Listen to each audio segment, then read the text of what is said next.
What's going on, guys and girls? It's GhostRobo, and I am cold and I have a cold, so forgive my sniffles, but I have to talk about something that has been bugging me all weekend, and that is the truth about sponsorships.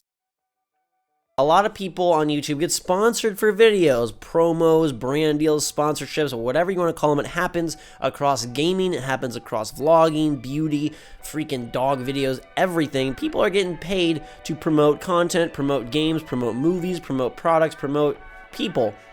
And recently I made a video about Resident Evil 7, a game that I was super surprised by, and a game that I was paid to play. And I wanted to clear some things up and also address this NEOGAF thread that started out really great. It was people talking about my video and another video that went up, and they were like, yo, these people had cool impressions of Resident Evil and blah, blah, blah, blah, and that ghost guy is articulate, and that other guy did a nice job. And then all of this nonsense came, and before you know it, it turned into this just cluster mixed circus mess.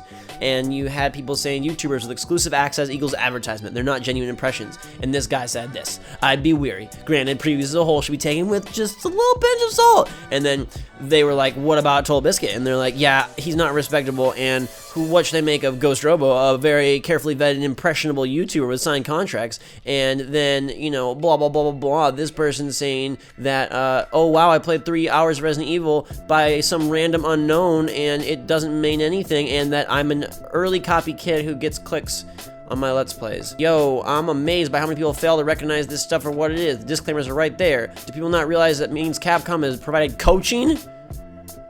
What? I wish I played basketball with Capcom. And then this dude's like, listen to the first 40 seconds of GhostRobo and bailed. When someone describes it as an insanely awesome privilege, you know you're not going to get an objective opinion in any way, shape, or form.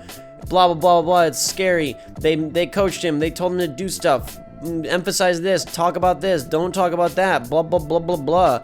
And this person says that people don't understand about sponsored videos. They handpicked this guy, flew him out, and there's an unwritten rule that is bound to the recipient and the provider. I'm almost for certain that because of this, these two video makers had their opinions blanketed by this offer, whether they like the game or not. Nope. No. So let's dispel this one myth at a time. First off, I was paid to go play the game. Second of all, no coaching was provided. Third of all, I was not told what to say or what not to say, except spoilers that I was not allowed to give out. And that is totally okay, no matter if you are writing a review, a preview, paid, unpaid. Companies are allowed to make whatever spoiler embargoes they want to have on their game if you're covering it before it comes out. Nobody ever told me, you should say this, don't say this, blah, blah, blah. I would never do that. Dudes and dudettes, do you realize that at the end of the day, I love games way more than I love even making these videos? Like, I want the games to be super fun, so why would I BS around and try to get something sales for something that really sucks? Resident Evil 7 does not suck, it was super fun, and if it did suck, I would tell you. I never take a deal that says, oh, you have to say this. In fact, they don't do that anymore. That is a myth that is just, I guess, spread by people like this on NEOGAF, or I've seen some journalists say it, that like, oh, YouTubers are like paid off and it's like fake content.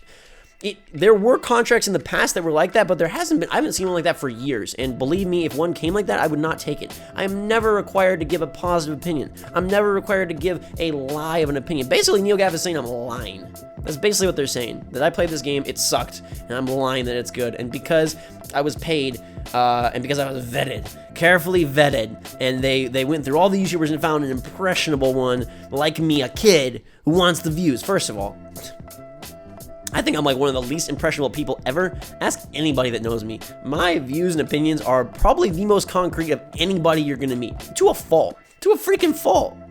And that is not something that a few dollars or, ooh, an opportunity I get flown out. Like, let's just be totally real. I'm at a point in my life where I can pay for the flights. I don't need them to pay for the flights. This one happened to be in Los Angeles, so I just drove. They didn't pay for my gas. I drove in my own car with my own gas and waited in stupid LA traffic. But if it was a flight, that's not going to make me love the game, because I've flown all over and I could fly wherever I wanted right now. And that's not to be a jerk. It's just to be obvious and honest with you that, like, that doesn't affect me. And so, yeah, it's really cool. And it is an insane privilege to get to play these games early. I'm very grateful that I have these relationships and that these companies trust me with their product before it gets anywhere else. But that doesn't make me like, oh, dear Lord, freaking Savior, thank you so much. Now let me bestow praise upon you. I'm really hard to please. And one thing that may skew it, you may see like, why are you positive then about all the events you go to? Well, guys, I probably go to events that I want to go to. Like, that's where that comes in. I really like to go to play games that I know or I think are going to be fun and interesting and engaging. You're going to like, what would the heck would be the point of going to an event, wasting my time, my effort, you know, not being by my girlfriend, not being by my apartment, not being by my channel, not, you know, getting good rest, having to travel, all this crap for a bad game. So in general, I pick games and franchises that I'm interested in. Oh, I think Resident Evil 7, you know, could be cool. I liked 4 and 5 a lot. I didn't like 6. Let's check it out. Oh, I love Bioshock, so I'm going to do anything Bioshock. Oh, I really love Evolve, so when that comes out another game, I'm going to do that. Oh, I love Nintendo, so I'm going to, like, I pick the games and events that I think are going to be fun for me. Like, you know, there's times I go to events and I don't post the coverage. Great example is Steep. I did not like Steep at all. And I played it and I recorded it and didn't post anything about it. And if I did, I would have said it was, I found it boring. So again, like the fact of like playing these games early and getting flown out and paid or whatever doesn't really change anything at all for me. I don't feel like I'm an impressionable kid. I'm 27. I've played countless games. In fact, I probably played more games than a lot of reviewers because they have to play them with such a focus on writing up, you know, stuff, and I don't have to write anything, so I don't have to play it with that same intensity and that same, like, replayability.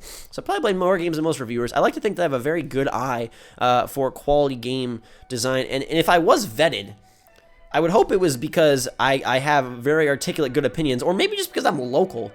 I surely don't think it's because I love Resident Evil, because I thought 6 was a joke, and I even told the people there, at the Capcom people, and I don't like Amnesia, I don't like Five Nights at Freddy's, I don't like Outlast, I hate those games, so if they vetted me for that, they did a terrible job, right? So if there was any vetting at all, it was because I give articulate, accurate, honest opinions.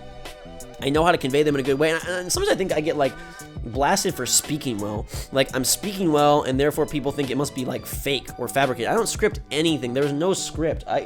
If I had the printout still, I'd show you what it said. Like, it just said, please don't mention this boss, and please don't mention this area, and please don't mention how this puzzle was solved. It didn't say, like, and tell them that horror is the next best thing. There was none of that in there, and there never has been. You know, people are like, oh my god, you went to 2K again. You're their freaking pawn in their master plan. No, I'm really not. Look at my Game of the Year list. None of their games were on it.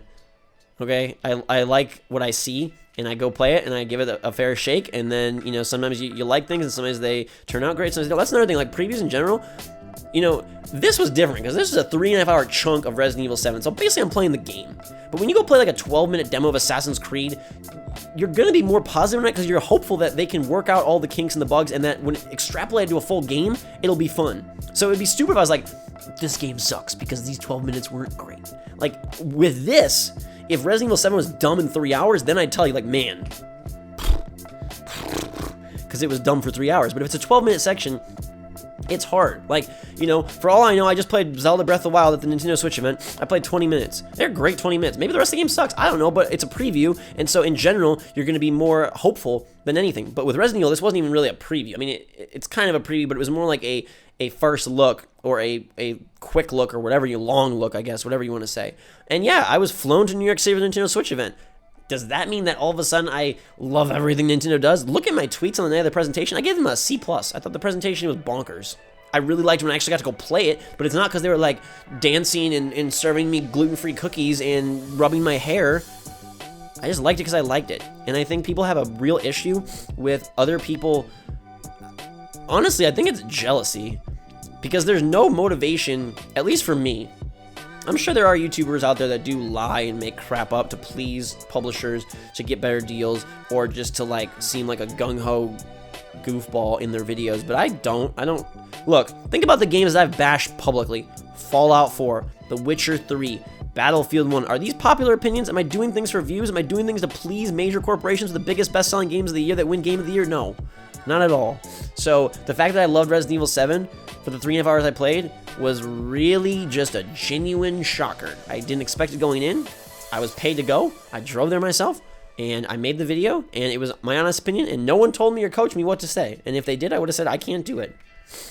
You know, the most egregious offenders of that are mobile companies. They, a lot of times, have much more bullet points of what they want you to say, but it's never like, tell them the game is great. In fact, a lot of companies now, most companies now, encourage you not to say that. It'll say, like, make sure that your opinions are your own. They don't want to get caught in some weird thing where, like, people are lying and making crap up. That does them no good. Sure, it maybe gets them more views, but in the long run, it's going to bite them in the butt, especially if people find out. So that doesn't happen. And for me, I want games to be good. I don't really care about promoting an individual game or not. Okay, I want games to be good and fun, and I want them to be great. And I have very specific likes and dislikes, and you heard my whole rant about Uncharted 4 and why I thought that was leaps and bounds above everything else for Game of the Year. And I have, like, my own very steadfast opinions, and I don't think I'm impressionable at all. But I want you to know that when sponsored videos are made, a lot of times that's not, like, something that, in fact, never has it been requested by me. I never have said, like, I will come play your game if you pay me. Never. So, again, put yourself in my shoes. You're offered to go play Resident Evil 7. Okay, it seems interesting. You want to check it out. You played at E3. It seemed kind of dumb, but there you know, it's a new take. People are interested in it. And then they say, hey, and we'll pay you for your time.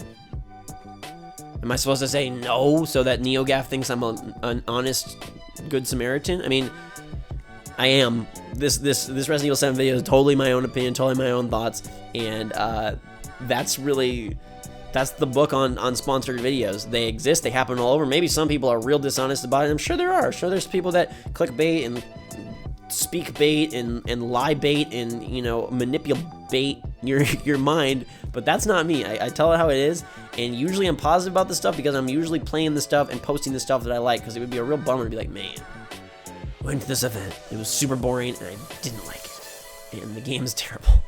So yeah, not lying, not paid off, no one coached, no one told me what to say, and no one will. My opinions are my own, and I like to think that they're pretty credible. I play a lot of games, I talk to a lot of developers and publishers, I have really great relationships, and I like to think I know a lot about games. I've been obsessed with this industry since I was very little, from the days of Nintendo Power and EGM all the way up through the advent of podcasts and Edge Magazine, and now I consume so much, and I feel like I know so much. And am I perfect? No. Am I like a master? No. But I feel like I got a pretty good gaming head, and usually my opinions clash with the mainstream, so I don't, like, there's no way you can twist this to say that I'm, like, trying to do it for views, because if I was, I'd be like, let's play more Fallout 4, let's play Five Nights at Freddy's, let's play Happy Wheels, let's play Roblox. I don't know. I don't know. All I do know is that you got my honest opinions, and I love you, and I may not be good at finishing games, but I'm good at giving my honest opinions and articulating them about games. So it may sound scripted, but it never is.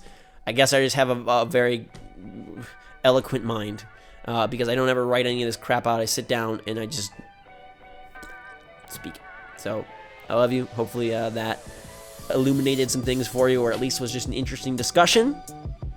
Shout out to NeoGAF for giving me some love, though. I don't know if I've ever been mentioned on NeoGAF before in this capacity, so I'll take it. And until next time, thanks so much for watching. That's David. We'll see you all later.